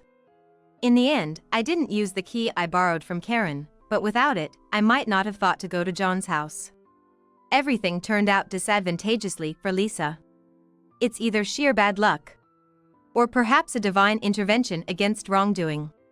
Lisa noticed the band-aid on my arm. From the fact that I was at John's house earlier and got injured, she seemed to realize something.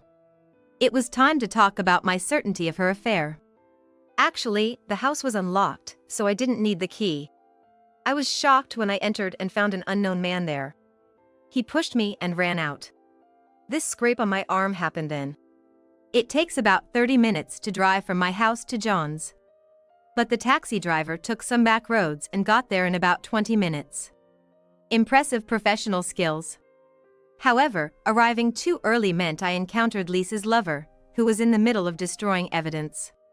The person who pushed me was your lover, right? I don't know such a person. Lisa firmly denied again. She seemed to think denying any connection to the affair would let her escape. Without tangible evidence like photos or recorded conversations, it's indeed the simplest and best strategy for her. But the moment I met the lover, Lisa's defeat was confirmed. So, the person I met was a burglar then? That would be the conclusion. Lisa, it's serious. A burglar entered this house. You need to call the police. Call the police? Of course. There was a burglary. But, we should check the house first to see if anything's stolen, right? You're surprisingly tolerant to let it go just because nothing was stolen. Or are you protecting the criminal? No. Then call the police now.